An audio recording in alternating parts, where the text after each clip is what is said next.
अखिल भूमंडलीय सर्व शिरोमणि मुनि समाज के संस्थापक आदि मुनीश्वर योगेश्वर सदगुरुदेव शिव मुनि महाराज की जय। उपस्थित मुनि वृंद, साधु सज्जन वृंद, संत वृंद, साधक वृंद, आध्यात्म ज्ञान के जिज्ञासु और प्रेमियों, सभी श्रोता वृंद, आप सबको मेरा कोटिशः नमन, सप्रेम जय जीव। तो आध्यात्मिक चर्चा चल रही है और हम लोग सदगुरुदेव शिव मुनि महाराज रचित ग्रंथ आत्मबल, मनोबल और इच्छा शक्ति के अंतर्गत अध्याय 12 पर विचार कर रहे हैं। उसका शीर्षक दिए हैं गुरुदेव, दूसरों का रोग दूर करने का उपाय, है ना। और उसी के अंतर्गत विश्वास बल पर चर्चा हो रही है और ये पैराग्राफ पढ़ते हुए हम लोग चर्चा कर रहे हैं। तो वो तो पूरा हो गया एक प्रकार से, लेकिन पढ़ देते हैं सदगुरु क्या लिखे, है ना। समुद्र की बड़ाई, गहराई और विस्तार के कारण ही आप समुद्र से अधिक पानी नहीं पा सकते। यदि आपका हृदय रूपी पात्र छोटा है, आपका पात्र जितना ही बड़ा होगा उससे आप उतना ही अधिक पानी निकाल सकेंगे। तत्व पर निश्चल और पूर्ण विश्वास होने से मनुष्य में पात्रता आती है, जिससे मनुष्य गुरु के आशीर्वाद से सफल मनोरथ होता है। विश्वास भी सत्य को पाकर अधिक होता है, अंधविश्वास में बल कम होता है। तो गुरु के प्रति भक्ति अपार जिसके हृदय में होती है, उसका शरीर स्वस्थ और निरोग हो जाता है गुरु के आशीर्वाद से, और वह सफल मनोरथ भी हो जाता है ना। इसी को गुरुदेव यहाँ लिखे हैं। समुद्र की बड़ाई, गहराई और विस्तार के कारण ही आप समुद्र से अधिक पानी नहीं पा सकते बोल रहे हैं। यदि आपका हृदय रूपी पात्र छोटा है, आपका पात्र जितना ही बड़ा होगा उससे आप उतना ही अधिक पानी निकाल सकेंगे। कल ही इस पर चर्चा हुई थी, है ना। झंझरा लेके अगर हम लोग जाएंगे तो समुद्र से पानी कुछ ला सकेंगे नहीं ना। उसी प्रकार हृदय, हम लोग का जो अपना हृदय है, गुरु के प्रति श्रद्धा और प्रेम से लबालब हो जाना चाहिए, है ना। और जिसमें कोई शंका ही ना हो, गुरु के प्रति इतना प्रेम हो, तो सब अंधविश्वास जहाँ नहीं है, विश्वास में परम सत्य होता है, परम सत्य में अधिक बल होता है और अंधविश्वास में बल कम होता है ना। तो गुरु की कृपा से हम लोग स्वस्थ निरोग रहते हैं हमेशा और उनके साधन को करने लगते हैं प्रेम से, है ना। जब हृदय में विश्वास हो तो आपका साधन आप ध्यान से करने लगेंगे, है ना। हम तो कहते हैं साधन को आप विश्वास रहे या न रहे, साधन शुरू कर दीजिए, है ना। जैसा विधान के साथ आपको गुरुदेव बतलाए हैं, चक्र भेदन की क्रिया करते रहिए। आप देखेंगे आपका शरीर स्वस्थ और निरोग हो जाएगा, मन भी निर्मल हो जाएगा। क्योंकि बच्चा जब दौड़ते भागते रहता है तब भी माँ उसको खाना खिलाती है ना, तभी भी उसका पेट भरता है। वो बड़ों की तरह बैठ करके आराम से खाना नहीं खाता, है ना, लेकिन माँ उसके पीछे पीछे जाते रहती है और वो कभी कहीं चढ़ता है, कहीं खेलता है, कहीं दौड़ता है, कहीं भागता है, लेकिन माँ उसको खिलाती है खाना। अगर आपको अपने सदगुरुदेव के ज्ञान पर विश्वास और भरोसा है तो उनके इस चक्र भेदन साधन को नित्य कीजिए।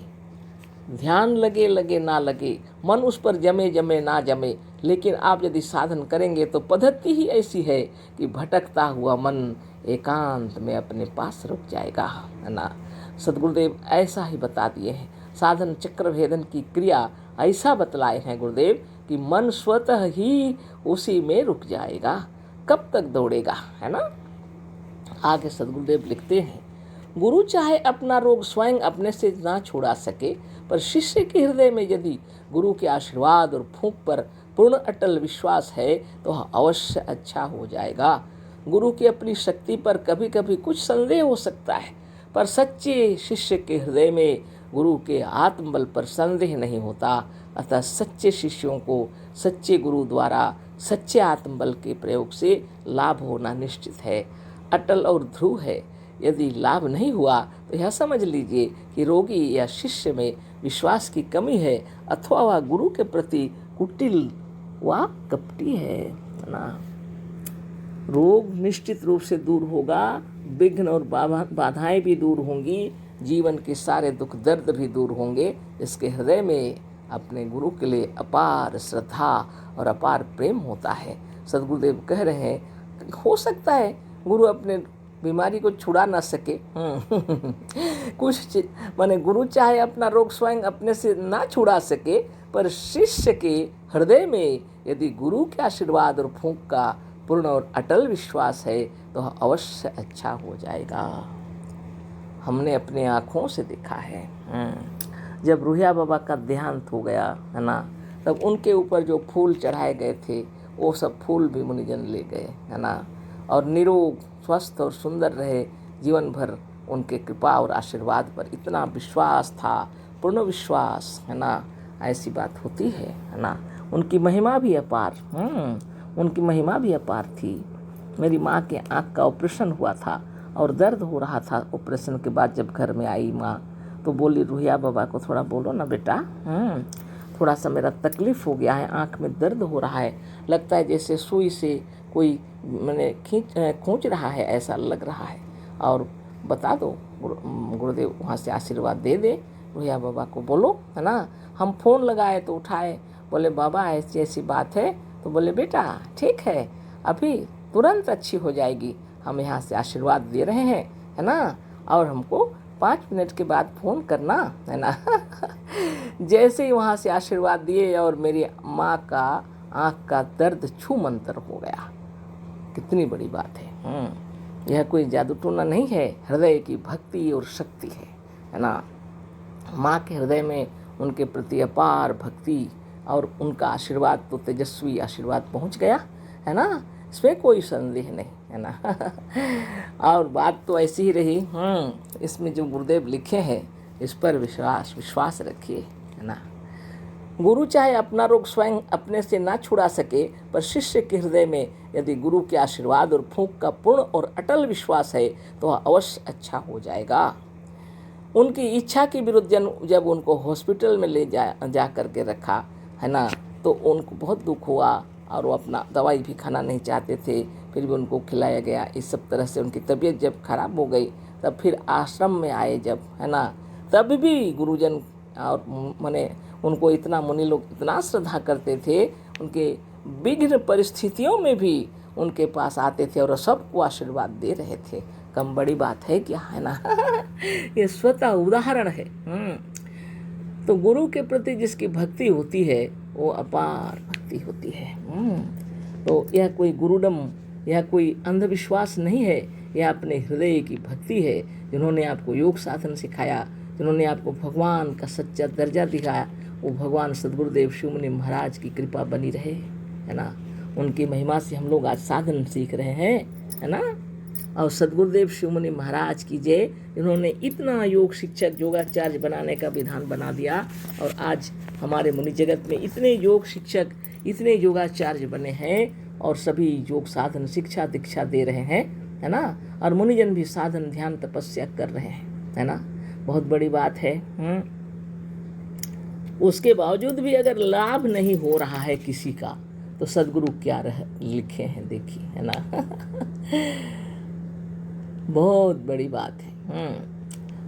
अतः सच्चे शिष्यों को सच्चे गुरु द्वारा सच्चे आत्मबल के प्रयोग से लाभ होना निश्चित है, अटल और ध्रुव है। यदि लाभ नहीं हुआ तो यह समझ लीजिए कि रोगी का शिष्य में विश्वास की कमी है अथवा वह गुरु के प्रति कुटिल व कपटी है। साधन ध्यान तपस्या अगर आप कर रहे हैं तो हमारा तो पूर्ण विश्वास है कि यह ब्रह्मांड में अगर अभी जितनी बीमारियां हैं उससे अधिक भी बीमारियां अगर आ जाएं तो जो कोई भी बीमारी हो सद्गुरुदेव उसका साधन आपको बतला दिए हैं। इस साधन को नियमित कीजिए, आप देखेंगे शरीर का सारा रोग निकल जाएगा। जो भी बीमारी क्यों ना हो, असाध्य कुछ भी नहीं है।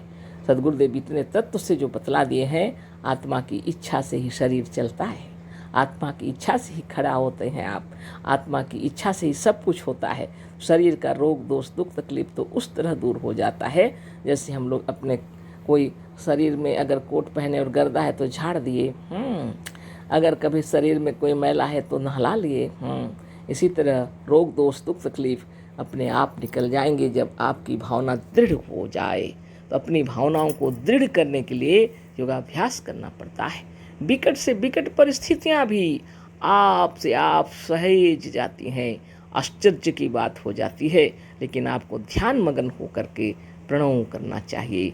ध्यान मग्न होकर प्राणायाम करना चाहिए, समय अनुसार सत्संग में जाना चाहिए। अपने गुरु के प्रति अपार शक्ति, अपार भक्ति कब उत्पन्न होगी? जब आप साधन करेंगे, ध्यान करेंगे, तपस्या करेंगे, तो आपसे आपके हृदय में उनकी भक्ति आपसे आप उत्पन्न होगी। ये ज़बरदस्ती नहीं है। अब जब आपके अंदर में जब यह महसूस होने लगेगा कि यह सारा कार्य उन्हीं की कृपा से हुआ, तो आपको अपने आप में मालूम होने लगेगा। सद्गुरुदेव की कृपा से हम आज इतना स्वस्थ हैं, आज इतना निरोग हैं, आज धन धन्य से परिपूर्ण हैं, आज जश कीर्ति से पूर्ण है, ये आपको मालूम हो जाएगा, है ना। गुरु की कृपा की महिमा अपार है, अपरंपार है। और जो मुनिजन अच्छी तरह जानते हैं, उनकी महिमा अपरंपार है। हमारे मुनि जगत में भी इतने महान मुनि लोग हैं, है ना, जो सचमुच में धनिक कुबेरा ही है कहने से चलेगा, है ना। अधिवेशन सब लेते हैं, लोगों को इतना प्रेम से खिलाते हैं, सबसे सुंदर व्यवहार करते हैं, धन धान्य से परिपूर्ण है, परिवार में शांति अपार है उनकी, सब गुरु की कृपा है ना। साधन ध्यान और तपबल से उन्होंने यह सब प्राप्त किया, सद्गुरुदेव की महिमा से, है ना। तो अशेष धन्यवाद, कोटिशः नमन। समय हो गया। सब प्रेम जय जीव। कल फिर चर्चा होगी। सब प्रेम जय जीव।